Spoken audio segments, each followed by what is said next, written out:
할렐루야. 오늘 이 아침에도 우리의 믿음의 발걸음이 하나님께로 또 향하게 하시니 감사합니다. 완전히 자유로우신 분이 약속에 매여 계신다. 이 진리를 우리는 성경을 통해서 알 수 있습니다. 왜 하나님께서 스스로 자유로우신 분이 약속에 매여 계시는가, 이 이유를 깨닫는 것이 성경 전체를 꿰뚫어 볼 수 있는 중요한 이유가 됩니다. 제가 약속이라고 표현을 했지만 사실은 넓은 의미에서 약속 이렇게 표현했지만 보다 정확하게 표현하면 언약이라는 단어로 표현하는 것이 더 적합합니다. 영어로는 covenant라는 단어를 씁니다. 약속이라고 할 때 우리에게 다가오는 것은 구속력이 그다지 강하지 않는 것을 약속이라고 볼 수가 있겠죠. 또 식사 약속, 또 어떤 미팅 약속, 회의 약속, 그러나 변경 가능하고 때로는 취소될 수 있는 그런 약속의 의미가 있기 때문입니다. 그러나 정말 너무나 소중하고 꼭 지켜야 하는 약속일 경우에는 어떠한 책임을 조건으로 내걸고 그 약속이 지켜지지 않을 경우에는 대가가 치루어지는 것을 생각할 때 우리 일상에서는 계약이라고 하죠. 계약. 그런데 그 계약이 너무나 엄중한 것이기 때문에 생명을 요구할 수 있는 그런 계약이 있다면 그것이 바로 언약이라는 단어로 성경 시대에 표현되었습니다. 그래서 covenant라는 영어 단어를 쓰는데 사실 우리 영어 성경을 테스트먼트라는 단어를 쓰죠. Old Testament, New Testament. 그것은 유언이라는 뜻인데 사실 초기에 이 영어 성경을 번역하는 분들이 고민을 많이 했다고 합니다. 이것을 어떤 단어로 번역할 것인가. 근데 왜 테스트먼트라는 단어를 썼는가? 요즘 시대에는 커버넌트라는 단어를 썼어야만 더 좋았겠다라는 주장이 더 많습니다. 근데 왜 테스트먼트라는 유언을 썼는가? 그것은 하나님과 우리 사이의 약속은 하나님께서 우위에 계시면서 하나님 주도로 맺으시는 그러한 의미가 강하고, 또 두 번째는 유언이라는 것이 살아있을 때 맺어지지만 죽음으로써 그 효력을 발휘하는 것이 유언입니다. 예수 그리스도의 죽음을 통해서 우리에게 이루어지는 그 하나님의 은혜로운 약속이라는 의미를 더 강하게 부각하기 위해서 그 예수님의 죽음으로 인해서 우리에게 이루어지는 그 하나님의 약속, 우리에게 주어지는 하나님 나라의 유업, 이 부분을 강조하기 위해서 이 테스트먼트라는 단어를 사용했습니다. 그러나 이것도 역시 넓은 의미의 약속, 언약에 다 포함되어 있는 그런 의미죠. 영어 성경에도 이 테스트먼트라는 단어를 사용했고, 또 우리 성경에도 구약, 신약이라고 하지 않습니까? 또 약속이라는 단어가 포함이 되어 있습니다. 성경을 이렇게 구약, 신약으로 나누어지지만 또 성경을 66권으로 구분하지만 성경은 하나의 책입니다. 그것이 성경의 신비요, 또 성경이 하나님의 책이라는 증거입니다. 성경이 어떻게 하나의 책이 될 수 있는가? 그 성경 66권을 하나의 책으로 묶어주는 것이 바로 하나님의 약속입니다. 하나님의 언약. 이것이 성경 66권을 한 권의 책으로 묶어주는 역할을 합니다. 놀라운 것은 그 사람들이, 그 성경 시대의 사람들이, 그 성경을 기록하는 통로가 되었던 사람들이 그 약속을 의식하고, 앞서 있었던 어떤 언약을 의식하고 그 성경을 기록한 것이 아니라 하나님께서 그 자신께서 맺으신 언약을 기억하시고 그 백성들에게, 택한 백성들에게 또한 열방을 향하여 그 약속을 기억하시고 또 되풀이하시고 말씀하시는 그 언약을 이루시는 그 역사를 통해서 성경이 기록이 되었다는 것입니다. 오늘 출애굽기 2장에서도 하나님께서 출애굽의 역사를 일으키시는 이유가 무엇인가? 모세를 통해 애굽에서 그 백성을 이끌어내시는 이유가 무엇인가? 세속 역사가들의 그 인식과는 전혀 다른 설명이 오늘 본문에 있는 것입니다. 세속 역사가들은 이스라엘 백성들이 노예 생활을 하다가 더 이상은 못 참겠다. 우리가 여기서 머물러서는 안 된다. 이 노예로부터 우리가 해방돼야 된다. 그래서 모세라는 사람을 지도자로 세웠던, 아니면 본인이 나섰건, 어쨌든 그런 역사적인 설명을 통해서 출애굽을 이룬 사건, 거기에는 어떤 하나님의 역사의 갭이 전혀 없는 것으로 세속 역사는 설명합니다. 그러나 분명히 출애굽의 사건이 있었다고 세속 역사에도 다 기록이 돼 있죠. 그런데 성경이 그 출애굽의 사건을 설명할 때 오늘 본문에 보면 뭐라고 기록하고 있습니까? 하나님께서 아브라함과 이삭과 야곱과 맺은 언약을 기억하시고 하셨다. 하나님의 이 출애굽을 이끄신 하나님의 행동의 이면에는 아브라함과 이삭과 야곱에게 맺으신 이미 수백 년 전에 4대 전에 하나님께서 그들의 조상과 맺으신 언약을 하나님께서 기억하셔서 그 하나님의 때에 하나님의 방법으로 이루신 사건, 그것이 출애굽입니다. 이 한 구절을 제가 대표적으로 선정했지만 성경에 나오는 모든 사건들의 이면에 그 하나님의 행동의 이면에는 다 동일한 패턴이 있다는 것이죠. 그 이전에 하나님께서 택한 백성과 하나님께서 행하신 언약, 그 언약이 당대에 이루어지는 것도 있고 그리고 당대에 이루어지지 않고 후대에 이루어지는 것도 있습니다. 그리고 아주 먼 미래에 이루어지는 것도 있습니다. 그 당대의 사람들은 전혀 생각하지도 못했던 그런 시대에 이루어지는 언약도 있습니다. 그것은 하나님의 때에 맞추어 일어나는 것이죠. 그래서 성경에 나오는 많은 인물들, 아담으로부터 시작해서 또 구약의 많은 선지자 이르기까지 성경에 나오는 모든 인물들을 한마디로 표현하면 그들의 인생의 어떤 장단점을 설명하려는데 의도가 있지 않습니다. 우리가 볼 때 윤리적으로 또 사회적으로 어떤 시각 렌즈를 가지고 보면 여러 가지 해석이 가능하지만 하나님의 보실 때는 단 한 가지 이유 때문입니다. 하나님께서 주신 그 언약을 그 사람을 통해서, 그 백성을 통해서 어떻게 이루시는가, 그리고 앞서 하나님께서 택하신 백성에게 주신 약속을 그 후대에 어떻게 이루어가는가, 그 하나님의 언약의 백성으로 택함을 받고 그 언약이 이루어지는 일의 통로가 된 사람들일 뿐입니다. 만약 하나님께서 우리 오늘 이 시대의 성경을 기록하는 구속 역사로 우리 한민족을 택하셨다면 우리 가운데도 모세와 같은 사람, 다윗과 같은 사람 하나님께서 택하셔서 그를 그렇게 사용하실 것이죠. 그러나 그것은 하나님의 언약을 이루는 통로가 되었을 뿐이지 그들의 삶이 위대한 인생으로 이렇게 하나님께서 그들을 높이는 것이 아니죠. 그러나 그 가운데 또 그들을 본받을 점이 분명히 있죠. 그들의 선택, 그들이 하나님께 대한 신앙, 또 그들의 위대한 헌신, 용기, 그런 사랑, 그런 내용은 충분히 있습니다. 그러나 가장 중요한 1차적인 목적은 하나님의 언약의 통로로, 하나님의 언약 백성으로 하나님께서 그들을 선택하셔서 하나님의 구원 역사를 이루신 겁니다. 그러면 이 모든 하나님께서 역사 속에 사람들을 택하셔서 언약을 주시고 이루신 목적은 무엇입니까? 완전히 자유로우신 분이 이 인간들과 언약을 맺으셔서 그 언약에 완전히 자신을 메인 존재로 그렇게 자신을 구속하시는 이유가 무엇입니까? 그것을 우리가 깨달아야 합니다. 하나님께는 약속이 필요 없는 분이죠. 사람들에게는 약속이 필요하고 계약이 필요하고 심지어 담보를 요구해야 되고 보증을 요구해야 되고 또 대가를 요구해야 합니다.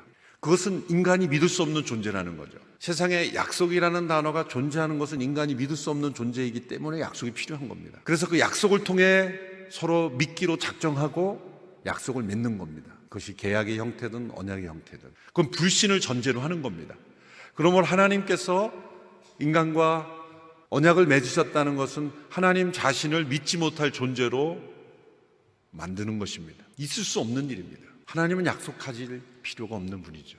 그런데 하나님께서 왜 우리와 언약을 맺으실 때 자신을 믿을 수 없는 존재처럼 여겨지게 만드는 그러한 도구를 사용하셨습니까? 그런 인간들 차원으로 낮아지신 겁니다. 우리 안에 임하시기 위해서, 또 우리와 함께 연합하시기 위해서, 우리 안에 거하시기 위해서 가장 우리가 이해할 수 있고 더 중요한 것은 우리를 의존하지 않고 우리가 어떻게 되든지 또 우리가 어떻게 반응하든지 간에 하나님께서 뜻하신 바를 이루시기 위해서 인간과 언약을 맺으시는 지극히 낮아지시고 그리고 은혜로우신 도구를 사용하신 겁니다. 그 목적은 인간을 구원하시기 위해서이죠. 성경은 인간을 구원하시는 하나님의 역사를 기록한 책입니다. 그 수천 년의 세월 동안 기록된 이 성경이 하나의 책이 될 수 있는 것은 그 수천 년의 역사 속에 하나님께서 택하신 사람들과 언약을 맺고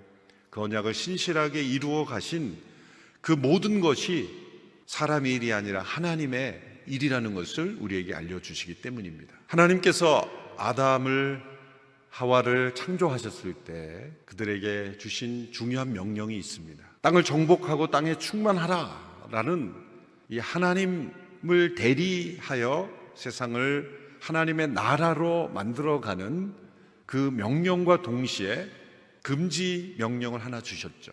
동산 중앙에 있는 나무의 실과는 먹지 말라. 구체적인 행위를 요구하셨습니다. 하나님께서 아담에게 주신 이 명령이 창세기에는 명령으로 나오지만 호세아서에 가보면 아담과 하와가 그 명령을 어긴 것을 이렇게 설명합니다. 아담처럼 너희가 언약을 어겼다. 언약을 어긴 행위라고 설명을 합니다. 그러므로 하나님께 주신 명령은 하나님께서 아담과 하와가 언약을 맺으신 거죠. 그것을 구체적인 행위에 기초하였기에 이것을 행위 언약이다 이렇게 부르죠.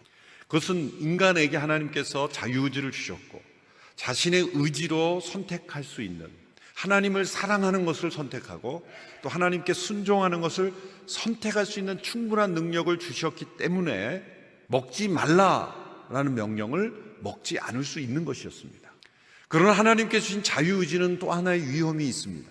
능력과 동시에 그것은 위험이었습니다. 그것은 스스로의 의사로 하나님을 사랑하지 않고 하나님께 불순종할 수 있는 가능성 또한 주신 겁니다. 그로 인해서 타락이 일어났죠. 그러면 이제 하나님의 계획은 끝난 것인가? 타락한 아담에게 하나님은 곧바로 말씀을 주셨습니다. 유명한 창세기 3장 15절의 말씀입니다. 그때 하나님께서는 여인의 후손이 태어날 것이고 그 여인의 후손을 통해 뱀의 머리를 부술 것이다. 이것은 하나님께서 창조하시고 계획을 가지신 그 세계에 먼저 반역했던 사단이 인간들에게 침투해 들어옴으로써 하나님의 나라를 무너뜨리는 사단의 괴계에 대해서 하나님께서 철퇴를 이미 내리신 겁니다. 사단을 엄벌을 내리시고 사단에게 운명을 정하신 거죠. 그리고 여인의 후손을 통해서 이 사단의 머리가 부서질 것이다. 사단에 대한 심판을 예언하신 겁니다. 인간의 행위로 말미암아 하나님의 뜻에 거역하고 불순종했을 때 하나님은 곧바로 하나님께서 새로운 언약을 말씀하신 겁니다. 그것은 하나님께서 보내시는 여인의 후손이 사단을 무너뜨리는 그런 언약입니다. 은혜로운 약속이죠. 그래서 이거를 가리켜 은혜 언약이다 이렇게 설명을 합니다. 그러니까 타락 이전에 하나님께서 인간과 맺으신 언약을 행위 언약이었다면 타락 직후로부터 인간과 맺으신 모든 언약은 다 은혜 언약입니다. 우리가 구약에 나오는 말씀을 율법 또 혹은 옛 언약이라고 이제 설명하지만 그 모든 것도 다 은혜 언약입니다. 그래서 우리가 구약과 신약 이렇게 되어 있지만 타락 이후에 하나님께서 인간과 맺으신 이 창세기 3장 15절에 아담과 맺으신 언약, 그 이후에 노아, 아브라함, 모세, 다윗 또 바벨론 포로에 가 있는 백성들 에스겔, 에레미야에게 주신 모든 언약들은 다 은혜의 언약입니다. 아담에게 주어진 최초의 은혜 언약은 무엇입니까? 사단의 머리를 부숴버리는, 사단의 모든 세력을 다 진멸하신다는 약속도 시작한 거예요. 하나님은 정답부터 주고 시작한 겁니다. 모든 인류의 근본적인 문제 이면에는 하나님과 인간 사이를 무너뜨리고 인간을 하나님으로부터 멀어지게 하고 하나님을 사랑하지 않게 하는 사단의 존재가 분명히 있다. 이 영적 전쟁에서 하나님은 예수 그리스도를 통해 반드시 승리한다라는 승리의 선언부터 우리에게 약속을 주신 겁니다. 창세기 15장의 말씀만 붙잡아도 우리는 영적 전쟁에서 승리할 수 있습니다. 이후의 모든 약속은 다 이 창세기 15장에 나오는 소위 이것을 신학자들은 원복음이다, 원시복음이다 이렇게 설명하는데 그 3장 15절 이후에 하나님께 주신 언약의 모든 내용들이 다 씨앗처럼 담겨 있는 겁니다. 거기에는 갈등이 나오죠. 뱀의 후손과 여인의 후손이 서로 갈등하고 그리고 마지막에는 여인의 후손이 뱀의 머리를 무너뜨릴 것이다. 역사의 흐름이 거기에 들어가 있어요. 수많은 역사 속에 갈등이 있을 것인데 그것은 여인의 후손과 뱀의 후손 간의 갈등일 것이다. 하나님께 속한 하나님의 백성들과 사단에게 속한 백성들 간의 전쟁일 것이다. 이것이 시대적으로 흐르면서도 극명하게 역사 속에 나타납니다. 그러나 결국 여인의 후손으로 오시는 메시아가 사단을 진멸할 것을, 그리고 그것이 십자가에서 이루어졌습니다. 아담에게 하나님께서 이제 여인의 후손이 사단의 머리를 깨부르신다 그래 말씀하셨죠. 근데 그 이후로 타락한 인간의 이 모습, 사단에게 넘어간 인간의 모습을 보면 홍수 심판 때 완전히 멸망받아 마땅한 모습이었습니다. 하나님께서 그 심판 가운데서도 살려두신 이가 있는데 바로 노아와 그의 가족들. 노아가 왜 구원을 받았습니까? 심판 가운데 하나님께서 주신 계시, 약속에 믿음으로 응답했기 때문이에요. 그래서 의인을 창세기에 보면 노아를 의인이라고 불렀는데 그것은 삶이 깨끗했다가 아닙니다. 노아의 모습을 보면은 술 먹고 엎드러져서 막 하체를 보이고 이런 추한 모습을 보면은 우리가 생각하는 도덕적 의인이 아니에요. 성경에서 말하는 의라는 것은 하나님의 계시에 믿음으로 응답한 사람. 그 말씀을 통해서 우리에게 받는 계시는 하나님께서 심판 가운데 구원하시는 사람은 누구인가? 의인인데 의인은 누구인가? 그것을 설명하는 사람이 바로 아브라함인 겁니다. 그래서 하나님의 이 언약은 조금씩 우리에게 더 확대돼서 나타납니다. 한 번에 모든 것을 다 알려주시면 이해하지 못하는 인간의 연약함을 아시고 조금씩 더 구체적으로 설명해 주셔서 하나님의 언약은 점점 확장돼서 나옵니다. 창세기 3장 15절에 아담에게 주신 그 원복음의 약속이 이제 노아를 통해서 조금 더 확대됩니다. 하나님께서 믿음으로 응답하는 자를 의롭게 하신다. 의인이 구원받는데 그는 누구인가? 바로 누가 의롭게 될 수 있는가? 그것을 설명하는 사람이 아브라함이죠. 하나님께서 아브라함에게 주신 약속을 우리가 몇 주 전에 2019년에 살펴보았습니다. 하나님께서 아브라함에게 주신 언약, 그러면 떠올라야 하는 말씀이 어디라 그랬죠? 창세기 12장 1절에서 3절이라 그랬죠. 가만히 보면 거기에 중요한 약속이 담겨 있는데 첫 번째는 후손을 주신다는 약속을 집요하게 하셨잖아요. 그 후손 그러면 떠올라야 되는 구절이 있습니다. 창세기 3장 15절에 하나님께서 아담에게 여인의 후손을 주셨다. 여인의 후손을 주신다. 이 후손이라는 단어가 반복이 되지 않습니까? 좀 더 확대돼서 나오죠. 하나님께서 주신 약속을 따라 난 자녀다. 그냥 어떻게 세상에 태어난 존재가 아니라 하나님께서 주시겠다고 먼저 약속하시고 세상에 태어난 존재가 너를 통해 태어날 것인데 불가능한 가운데 태어나는 존재, 아브라함과 사라를 통해서 후손의 약속을 주시고 그 후손이 창대케 되고 그리고 그 후손이 복의 근원이 된다. 그래서 아브라함에게 주신 이 언약은 하나님의 언약을 통해 이루신 하나님 나라에 대한 비전을 최초로 아주 분명하게 선명하게 구체적으로 설명해 주신 언약이기 때문에 매우 중요한 것입니다. 그래서 저희가 몇 주 전에 아브라함의 생애를 한번 다 훑어보았습니다. 아브라함의 생애는 하나님께서 아브라함에게 주신 언약이 이루어지는 생애였습니다. 때로 그가 실수하고 실패할지라도 그가 다시 되돌아오는 자리를 보면은 언제나 하나님의 약속으로 다시 들어오는 겁니다. 전능자의 그늘이란 하나님의 언약 아래에 있는 삶입니다. 하나님의 언약을 붙잡고 있는 삶은 전능자의 그늘, 전능하신 분의 능력과 은혜가 부어지는 자리인 것입니다. 그런데 아브라함의 전 생애를 통해 보면 아브라함이 주신 그 언약이 매우 구체적이고 전체적인 비전이었지만 그에게 이루어진 것은 무엇입니까? 이삭입니다. 그리고 불신의 자녀 이스마엘입니다. 그리고 그가 그곳에서 조금 창대케 돼서 막벨라 불 사라를 묻었던 그 지역과 일부 지역, 그리고 조금 세력이 확장됐을 뿐입니다. 하나님이 주신 가나안 땅을 다 그의 소유가 되지 못했습니다. 땅의 약속도 다 이루어지지 못했고 그의 자손이 창대케 된다 그랬는데 애굽에 내려갈 때 70여 명밖에 되지 않았습니다. 그러므로 아브라함은 하나님의 주신 언약을 다 소화하지 못하고 일부분만 보고 갔을 뿐이에요.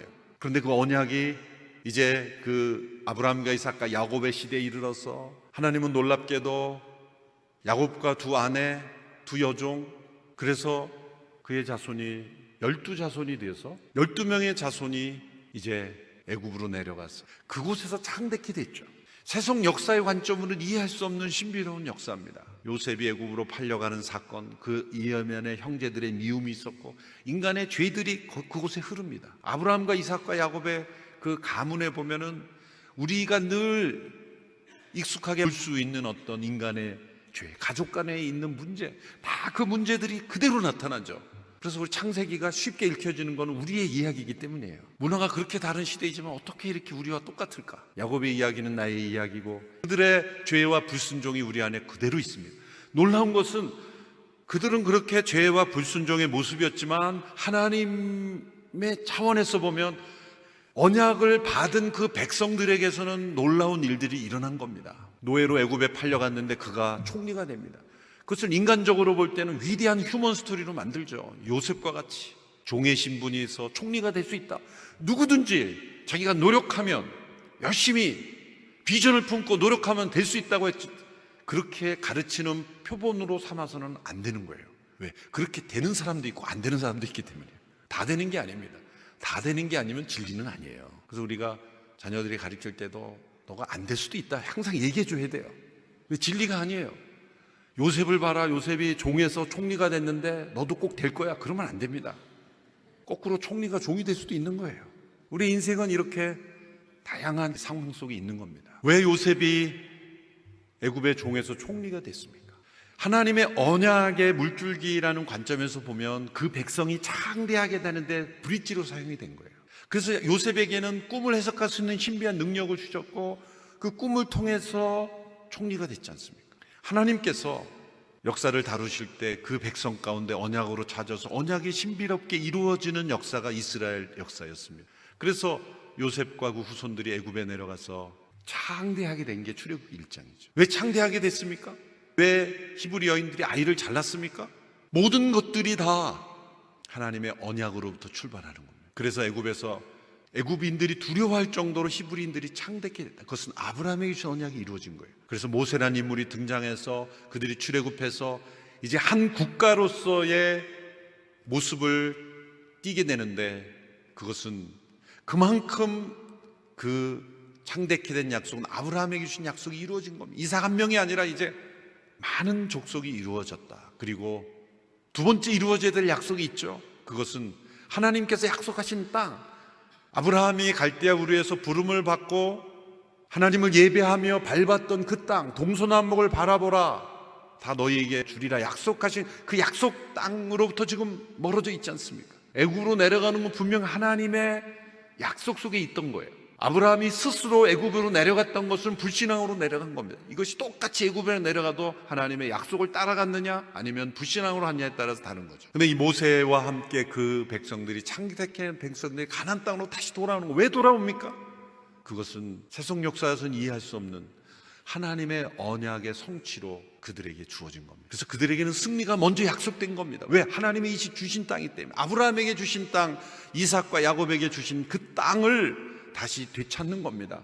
그러므로 그들의 능력과 상관없이 그들이 순종하기만 하면 그 땅은 주어지는 겁니다. 그래서 가나안 정복의 역사가 이루어졌죠. 그래서 그들이 국가라는 형태를 이루어져서 이제 많은 자손이 주어지고 그 땅이 주어졌습니다. 그런데 아직도 이루어지지 않은 약속이 있습니다. 아브라함의 약속. 그게 뭡니까? 아브라함이 주신 약속을 다시 잘 살펴보면 너희들을 창대케 할 뿐만 아니라 너희들을 복의 근원이 되게 하는데 내가 너희와 함께하고 하나님께서 함께 하실 수 있는 나라, 그것은 하나님의 주권을 인정하고 하나님의 마음에 합한 나라가 되어야 돼요. 하나님이 때로는 무조건 함께 하시는 것 같지만 이제 하나님의 목적을 이룰 때 있어서는 무조건적으로 하지 않으십니다. 그래서 하나님의 마음에 합한 나라가 돼야 되는 그때에 하나님께서 택한 사람이 다윗이죠. 그리고 다윗은 하나님의 마음에 합한 사람이다 그런데 그 한 사람만을 의미하는 게 아닙니다. 그 하나님의 마음에 합한 사람을 통해서 그 나라가 하나님의 마음에 합한 나라가 되기를 원하셨다는 겁니다. 그래서 다윗을 통해 주신 언약의 핵심은 뭐냐면 하나님의 주권이 이루어지는, 하나님의 나라가 되는 그러한 것을 하나님은 이루신 겁니다. 그래서 아브라함을 통해서 전체적인 비전을 주셨지만 구체적으로는 아브라함에게는 자손의 약속이 이루어지는 것이고 모세를 통해서는 이제 땅의 약속이 이루어지는데, 다시 모세는 그 땅에 들어가지 못하고 여호수아를 통해서 이루어졌죠. 모세와 여호수아를 통해 그 땅의 약속이 이루어졌죠. 또 다윗을 통해서는 하나님의 주권에 대한 약속이 이루어졌습니다. 그래서 제가 몇 주 전에 설명한 대로 백성이 있고 영토가 있고 주권이 있으면 나라가 3대 요소가 이루어지는 거죠. 그래서 이스라엘 백성들이 하나님께서 언약을 주셔서 이루고자 하시는 하나님의 나라가 이루어지는 패턴을 역사 속에 보여주는 겁니다. 그러나 문제는 다윗 시대의 절정을 이루었던 그 하나님의 백성들이 이제 다윗 이후에 그들의 죄악으로 인해서 계속 내리막길을 걷게 됩니다. 궁극적으로 이제 결국은 바벨론의 심판을 받는, 북왕국은 아시리아에 의해서 남왕국은 바벨론에 의해서 멸망받는 그 추락, 역사의 추락. 왜 그들이 그 멸망과 또 포로를 겪어야만 합니까? 그것도 하나님의 언약으로부터 출발해야 돼요. 하나님의 언약에 이미 다 기록해 주신 겁니다. 아브라함에게 주신 약속 이후로 모세를 통해 주신 그 언약의 말씀에 너희들이 이렇게 놀라운 하나님의 축복과 은혜를 누렸는데 너희들이 심지 아니하는 것을 거두고 뿌리지 아니하는 것을 얻게 되고 너희들이 믿음으로 얻게 되는 그 땅에서 이 많은 축복 가운데 너희들이 하나님을 전심으로 사랑하고 순종하지 않으면 너희들은 포로로 잡혀갈 것이고 망할 것이다. 하나님께서 이미 모세에게 주신 그 율법 가운데 나타나요. 신명기 28장의 말씀이 그거죠. 신명기 28장의 말씀을 보면 3분의 1은 축복의 말씀이에요. 들어와도 복을 받고 나가도 복을 받고. 그래서 너무 좋아해요, 우리들이. 머리가 되고 꼬리가 되지 아니하며 너무 좋아합니다, 그 말씀을. 그런데 십몇 절 지난 다음에는 전부 정반대가 됩니다. 꼬리가 되고 머리가 되지 아니하며 들어와도 저주를 받고 나가도 저주를 받고. 그런데 그 저주의 말씀이 3배나 많습니다. 축복에 대한 말씀보다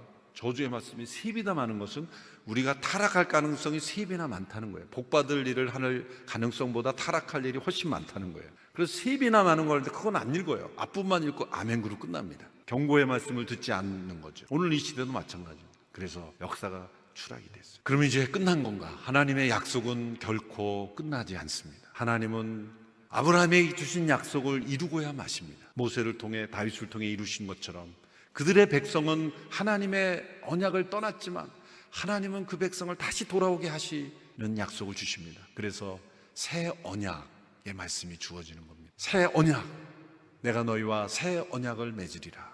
하나님께서 이스라엘 백성과 새 언약을 맺으신 그 시기가 언제입니까? 이스라엘이 완전히 멸망했을 때입니다. 완전히 타락했을 때입니다. 하나님의 심판의 한복판입니다. 그래서 예레미야, 에스겔은 한 사람은 예루살렘 심판의 가운데 있었던 사람이고 에스겔은 바벨론의 포로로 잡혀갔던 사람 아닙니까? 양쪽에서 주신 거예요. 예루살렘만 주신 게 아니라 바벨론에도 주신 거예요. 포로로 잡혀간 그 땅에서 하나님의 지극히 은혜로운 약속, 지금까지도 다 은혜의 약속이었어요. 그러나 모든 은혜의 약속이 하나로 완성되는, 지금 우리에게는 모든 것이 끝났다고 여겨지는 바로 그때에 하나님은 드디어 완성의 때가 왔다.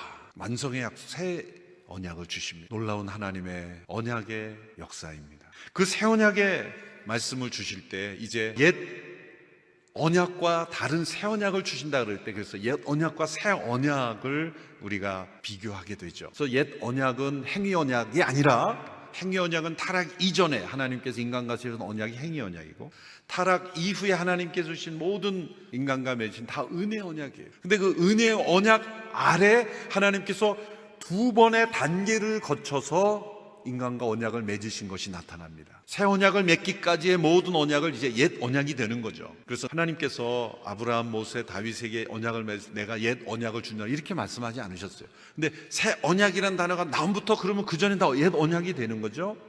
그래서 하나님께서 이 2단계를 거쳐서 하나님께서 이 백성을 다루셨구나 라는 것을 우리가 알 수 있게 되는 겁니다. 그러면 옛 세대의 은혜의 약속은 어떻게 대하신 겁니까? 하나님께서 인간을 대하실 때 마치 타락 이전의 상태, 완전한 자유의지로 하나님을 사랑하고 순종할 수 있는 능력이 있는 상태의 인간과 동일하게 대우하시면서 언약을 주셨습니다. 그것이 옛 세대의 언약, 줄여서 옛 언약이라 부르는 겁니다. 왜 그렇게 하셨을까? 마치 인간이 타락하지 않은 것처럼 인간이 여전히 하나님께서 주신 그 언약을 다 순종할 수 있는 인간인 것처럼 여기시고 그렇게 동일하게 주셨어요. 타락이 전에 아담과 하와에게 주신 명령과 약속 동일하게 주셨어요. 왜 그렇게 하셨을까? 그 의도를 우리는 신약을 통해서 알게 된 겁니다. 그 이유는 바로 인간이 얼마나 죄 가운데 망가진 존재인가. 인간의 자유의지로는 하나님께서 요구하시는 기준에 합당하게 이룰 수 없다는 것을 깨닫게 하시려고, 그래서 많은 옛 언약을 주셨지만 아브라함의 실패, 모세의 실패, 다윗의 실패, 다윗도 하나님의 마음에 합한 사람이라고 했지만 결국은 실패했지 않습니까? 이스라엘 역사의 실패를 통해 옛 언약을 받은 모든 사람들에게서 나타나는 특징은 뭐냐면 인간에게는 희망이 없다. 인간 스스로는 스스로를 구원할 수 없다는 것을 다 드러나게 하시고 바닥을 보이게 하시려고 하나님께서 마치 타락하지 않은 인간처럼 그렇게 대하심으로 행하셨다는 겁니다. 그래서 많은 신약의 말씀 가운데 이런 말씀들이 있죠. 이 언약을 가리켜 우리가 넓은 의미로 율법이라고도 하는데, 율법으로는 죄를 깨닫게 하시려 합니다. 이런 맥락의 말씀이 있죠. 몇 구절을 제가 읽어보겠습니다. 율법으로는 죄를 깨달음이니라. 이는 모든 입을 막고 온 세상으로 하나님의 심판 아래 있게 하려 함이라. 율법은 진노를 이루게 하나니 또 율법이 가입한 것은 범죄를 더하게 하려 함이라. 이는 계명으로 말미암아 죄가 심히 죄가 되게 하려 함이라. 율법 행위에 속한 자들은 저주 아래 있나니 또 믿음이 오기 전에 우리가 율법 아래 매인바 되고 제시될 믿음의 때까지 갇혔느니라. 이같이 율법은 우리를 그리스도에게 인도하는 몽학 선생에 대해 우리를 믿음으로 말미암아 의롭다함을 얻게 하려 함이니라. 이 모든 맥락의 말씀은 뭐냐면, 이것을 율법으로도 표현했지만 옛 언약은 우리 안에 있는 죄를 드러나게 하고 우리 안에 희망이 없다고 하고 믿음으로만 의롭게 된다는 것을 깨닫게 하고, 그리고 오실 그리스도, 여인의 후손으로 오실 그분을 바라보게 한다는 겁니다. 그러므로 옛 언약이 낡고 나쁘다는 게 아니라 목적이 다른 겁니다. 하나님께서 먼저 이 기간을 통해서 이루시고자 하는 목적이 구약을 통해서 우리에게 분명히 나타나는 것은 인간에게는 희망이 없다는 것을 교육하시기 위해서 깨닫게 하신 겁니다. 그래서 옛 언약과 새 언약의 중요한 차이를 제가 도표로 한번 정리해 봤습니다. 이렇게 정리될 수 있습니다. 옛 언약은 돌에 새겨서 모세를 통해 주셨죠. 그런데 새 언약은 마음에 새겨 주시는 계명이라 그랬습니다. 옛 언약은 육체의 할례를 행함으로 표시를 했지만 새 언약은 마음의 할례를 행하도록 말씀했습니다. 에스겔 36장에서 옛 언약에서는 무조건 명령으로 나옵니다. 율법을 지켜 행하라. 그런데 새 언약에서는 행하도록 도우시는 겁니다. 에스겔 36장에서 우리가 율법을 행할 수 있는 능력을 주시는 겁니다. 호세아 6장에 보면 힘써 여호와를 알라 말씀했지만 이제 새 언약에서는 여호와를 알게 됩니다. 신명기 28장에서는 죄는 심판하신다고 말씀하셨지만 새 언약에서는 죄를 완전히 용서하신다고 말씀하셨어요. 옛 언약 가운데는 창조에 속한 장막으로 이루어지지만 이제 새 언약의 창조에 속하지 않은 새 창조의 장막이 우리에게 주어집니다. 옛 언약 안에서는 계속해서 반복하여 제사를 드리도록 요구하셨지만 이제 새 언약에서는 영단번, once for all, 한 번으로 영원히 효과가 있는 제사를 지키게 됩니다. 옛 언약에서 짐승의 피를 사용했지만 이제 새 언약에서 하나님의 아들의 피를 사용하여 한 번의 제사로 끝내십니다. 옛 언약 가운데는 의지에 의한 불완전한 순종, 언제나 불완전합니다. 출애굽기 24장에 보면 우리가 순종하겠습니다 그래도 또 배반해요. 우리의 모습입니다. 이게 옛 언약 안에 우리의 실체입니다. 그러나 새 언약 가운데 우리는 완전한 순종을 할 수 있게 된다. 믿음에 의한 완전한 순종을 할 수 있게 된다. 옛 언약 가운데는 해야 한다, 무엇을 해야 된다고 말하지만 할 수 있게 되는 것이 새 언약의 축복입니다. 자, 이렇게 분명하게 대조가 되는 이 새 언약의 말씀이 언제 주어졌습니까? 옛 언약 아래 그 백성들이 완전히 실패하고 절망했을 때 주어졌어요. 내용은 동일해요. 하나님의 법도 동일하게 있습니다. 그리고 그 언약의 본질도 동일합니다. 추구하는 목적도 동일합니다. 그 핵심은 하나님이 나의 하나님이 되고 내가 그의 백성이 된다는 것. 나는 너의 하나님이 되고 너희는 나의 백성이 되리라. 이 말씀이 계속해서 반복이 돼요. 예레미야 31장 33절, 에스겔 36장 27절 28절 우리 같이 읽어보겠습니다. 시작.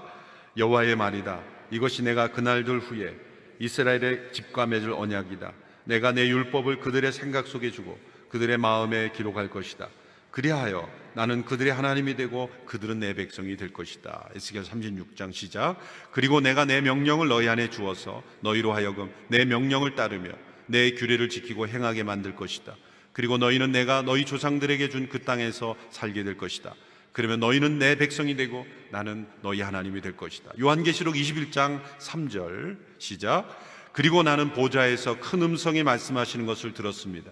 보아라 하나님의 장막이 사람들과 함께 있으니 그분께서 그들과 함께 거하실 것이다. 그들은 그분의 백성이 되고 하나님께서 친히 그들과 함께 계실 것이다. 놀라운 말씀이죠. 계시록 21장 마지막에 주어진 말씀. 그들은 그분의 백성이 되고 하나님께서 친히 그들과 함께, 이 목표를 향하여 창세기부터 달려왔던 거예요. 그래서 이 새 언약을 통해 하나님의 나라가 완성될 것을 말씀하셨는데 이 새 언약을 이루어질 때 필요한 존재가 있습니다. 언약이 성립되려면 언약을 이루는 자가 있어야 돼요. 그것을 이루신 분이 예수님이시죠. 예수님께서 제자들과 함께 성찬을 나누시면서 받아 마시라, 이것은 새 언약의 피니라. 나의 흘리는 피를 통해 새 언약이 이루어진다. 그것은 옛 언약 안에서 인간이 이룰 수 없는 것, 죽어 마땅한 인간들, 옛 언약 안에서 하나님의 저주를 받아 마땅한 그 대가를 내가 다 치름으로 하나님의 언약이 이루어지는 것이다. 너희들에게는 새 언약의 축복이 주어진다 말씀하시는 거죠. 대표자가 필요합니다. 하나님을 대표하고 인간을 대표하는 존재가 필요해요. 하나님을 대표해요. 삼위일체 하나님을 대표해요. 성육신하신 예수님이 하나님을 대표하고, 그리고 두 번째 아담으로 오신 무로서 우리 인간을 대표하는 분으로 예수님이 십자가에 죽으심으로 인간 모두가 죽으신 것으로 간주하시는 거예요. 그래서 예수님을 두 번째 아담이라고 말씀하시는 거예요. 두 번째 아담이자 마지막 아담. 왜 그 명칭을 씁니까? 하나님 보시기에는 인류엔 두 사람밖에 없는 겁니다. 첫째 아담과 둘째 아담. 이 둘째 아담이라는 호칭이 바로 예수님이 우리의 언약의 대표시다. 우리의 대표로서 십자가에 죽으신 겁니다. 대표의 죽음은 우리 모두의 죽음이에요. 우리 국가대표 선수들이 나아가서 축구에서 이기면 우리 모두가 이긴 거예요. 대표의 원리잖아요. 예수님은 우리의 언약의 대표로 죽으셨기에 그분의 죽음은 우리 모두의 죽음이 되므로 하나님께서 요구하시는 그 언약을 이루신 겁니다. 또한 중보자가 되시는 겁니다. 새 언약의 중보자. 히브리서 9장 15절의 말씀이죠. 같이 읽습니다. 시작. 그러므로 그리스도께서는 새 언약의 중보자십니다. 그분은 첫 언약 아래서 저지른 죄들을 대속하려고 죽으심으로써 영원한 유업을 얻기에 부르심을 받은 사람도 하여금 약속을 받게 하셨습니다. 너무나 중요한 말씀이죠. 새 언약의 중보자가 하는 일은 뭡니까? 첫 언약, 이것은 옛 언약이라고 말씀할 수 있는 것, 그 아래서 저지른 죄를 대가를 치러야 하는 이들을 대속하시기 위하여 죽으심으로 새 언약의 중보자가 되었다. 중보자가 되려면 대가를 치른 자가 되어야 돼요. 하나님 편에서는 하늘의 영광을 버리고 낮아지시는 대가를 치렀고 인간의 죽음을 대신하는 그 죽음을 치르셨고, 우리 편에서는 우리가 죽어야 될 죽음을 대신하는 죽음을 치르심으로 새 언약의 중보자가 되셨어요. 중보자가 되심으로 또한 세 번째 보증인이 되신 거예요. 이것이 중요합니다. 그분은 우리의 대표가 될 뿐만 아니라 중보가 될 뿐만 아니라 보증이 되십니다. 이 보증이라는 것은 어떤 약속 혹은 언약이 이루어지는 것을 확실하게, 만일 어느 한편이 그 약속을 지키지 못했을 때는 보증인이 대가를 치르잖아요. 그래서 보증 잘못 써서 어려움 겪는 분들 있잖아요. 보증이라는 것은 만일 우리가 그 언약에 합당하지 못하게 살았을 때 보증인이 되셔서 그 대가를 대신 치러주시고 그것이 언약의 효과가 있도록 만들어주시는 분이라는 거예요. 그래서 예수님께서 새 언약의 보증인이 되신 게 우리의 축복입니다. 히브리서 7장 22절의 말씀, 25절의 말씀 연이 함께 읽겠습니다. 시작. 이와 같이 예수께서는 더 좋은 언약을 보증해 주시는 분이 되셨습니다. 25절. 그러므로 예수께서는 자신을 통해서 하나님께 나오는 사람들을 온전히 구원하실 수 있습니다. 그는 항상 살아계셔서 그들을 위해 중보기도를 하십니다. 더 좋은 언약을 새 언약이라고 말씀합니다. 더 좋은 언약, 더 나은 언약이 우리에게 주어졌는데 이제 우리에게는 보증인이 있다는 겁니다. 우리는 여전히 새 언약에 주어졌어도 거기에 합당하지 못해요. 그래서 예수님은 지금 중보기도 하고 계시고, 그리고 보증인이 되셔서 언제든지 우리가 실패할 때 보증인으로 나서시는 거예요. 오늘 조금 설교가 길어졌지만 이 짧은 시간에 창세기부터 계시록까지 오느라고 바쁘게 달려왔습니다. 여러분 출근에 지장이 없도록 하려고. 그래서 오늘 기도가 좀 짧아지겠지만 마무리하는 말씀을 드리면, 왜 이 말씀이 중요하냐면 우리가 온 마음 다해 하나님만 사랑하라 이렇게 표현을 했어요. 자, 그러면 옛 언약 아래에 있는 사람으로 한다면 이건 그냥 실패한 거예요. 온 마음을 다하기는 내가 어떻게 온 마음을 다해? 그렇게 생각하는 사고방식은 옛 언약 아래에 있는 사람들이에요. 그건 불가능하지. 그냥 붙여놓는 거지 뭐. 그냥 좋은 말씀이니까 붙여놓는 거지. 이건 옛 언약 아래에 살고 있는 거예요. 그걸 어떻게 이뤄? 어떻게 하나님만 꼭 사랑해야 돼? 옛 언약 아래에 주어진 실패 가운데 살아가는 사람이에요. 그런데 이 말씀을 순종하는 것이 가능한 것은 우리에게 대표자가 계시고 우리의 중보자가 되어주시고 우리의 보증인이 있기 때문에 이게 가능한 겁니다. 예수님 안에서는 온 마음 다해 하나님 사랑하는 게 가능하다는 거예요. 왜? 우리가 안 되면 보증인을 부르면 되는 거예요. 그렇잖아요. 보증인을 찾으면 되는 거예요. 보증 좀 해주십시오. 내가 이게 지금 못 갚았습니다. 내가 못했습니다. 그래서 예수님 호출하면은 예수님 오셔서 나머지 부분을 해결해 주시는 거예요. 그것이 예수님의 죽음과 부활 속에 참여하는 겁니다. 우리 안에 하나님께서 새 마음과 새 영을 창조해 주신다고 새 언약에 말씀하셨습니다. 예수 그리스도의 십자가를 바라보고 그분의 죽음이 나의 죽음이 되었다는 것을 인정하는 모든 자들에게 성령을 부어주셔서 이제 온 마음 다해 하나님만 사랑할 수 있는 자로 하나님께서 변화시켜 주십니다. 그래서 히브리서 7장 25절의 말씀이죠. 자기를 통해서 하나님께 나오는 사람들을 온전히 구원하실 수 있습니다. 온전히 구원하실 수 있다고 말씀하셨죠. 왜? 항상 살아계셔서 지금 중보기도 하고 계시고, 또 우리가 새 언약에 합당하지 못했을 때도 중보자가 되어주시고 증인이 되어주시고 보증인이 되어주시기에 하나님 앞에 우리가 온전하지 못한 모습이지만 예수님 안에서 나아가면 하나님은 온전하다고 도장을 찍어주시는 거예요. 그래서 그리스도께서 내 안에 사셔야 되고 내가 그리스도 안에 있어야 되는 겁니다. 우리의 타락한 마음으로는 이 표현은 그냥 표현일 뿐이에요. 그러나 그리스도 안에 거하면 우리의 부족한 부분일지라도 예수님이 우리의 보증인이 되심으로 온 마음 다해 하나님 사랑하는 삶을 살 수 있게 되는 것입니다. 이것이 새 언약의 축복입니다. 하나님께서 왜 모든 것으로부터 자유로운 분이 이렇게 인간과의 언약에 자신을 매여 계십니까? 하나님은 지금도 이 언약에 매여 계십니다. 예수 그리스도를 통해 세우신 새 언약에 지금도 매여 계십니다. 새 하늘과 새 땅이 완전히 임하여 하나님의 나라가 온전히 임할 때까지 하나님은 이 새 언약 속에 우리를 대하시는 거예요. 그래서 우리가 그냥 하나님 앞에 나가면 안 됩니다. 반드시 우리는 새 언약의 대표자가 되시고 중보자가 되어주시고 보증인이 되신 예수님과 함께 하나님께 나아가야 돼요. 그럼 우리는 이 언약의 축복 속에, 능력 속에 살 수 있게 되는 것입니다. 하나님이 자신을 그렇게 겸손하게 낮춰서 언약의 자신을 묶었다면 우리는 그 언약을 붙잡고 믿음으로 살아가야 하는 것입니다. 우리가 새 언약의 축복입니다. 더 나아가서 이 새 언약의 축복을 누리는 사람을 새 언약의 일꾼으로 부르시는 거예요. 새 언약의 일꾼으로. 그래서 이 40일 새벽 기도에 나오신 분들은 이 새 언약의 축복을 누리는 분만이 아니라 새 언약의 일꾼으로 사시는 우리 모두가 되기를 축원합니다. 기도하겠습니다. 우리에게 주신 놀라운 새 언약의 축복에 감사하며 찬양하며 기도하기를 원합니다. 우리를 옛 언약 아래 두지 아니하시고 예수 그리스도 안에 새 언약의 축복으로 우리를 불러주시니 감사합니다. 이 새 언약의 축복 속에 살겠습니다. 예수님을 나의 언약의 대표자로, 중보자로, 보증인으로 세워주셨으니 날마다 예수님 붙잡고 살겠습니다. 예수님 통하여 하나님 앞에 나가겠습니다. 예수님을 보증인으로 날마다 부르며 하나님 앞에 나아가 올 한 해 온 마음 다해 하나님만 사랑하는 이 말씀이 나의 삶을 통해 이루어지게 하여 주옵소서. 합심하여 함께 기도하겠습니다. 살아계신 하나님 아버지, 스스로 온전히 자유로우신 분이 언약에 매이심으로 우리를 구원하신 하나님 아버지, 우리 안에 믿음을 심어주신 하나님, 구원 얻는 믿음을 주시고 하나님의 백성으로 살게 하시니 감사합니다. 이 새벽에 우리에게 주어진 이 언약의 축복, 새 언약의 축복 가운데 거하게 하시니 날마다 예수님 부르며 예수님 안에 거하며 예수님의 이름을 의지하며 예수님의 공로 의지하여 하나님 앞에 나아가는 우리의 삶이 되게 하여 주시옵소서.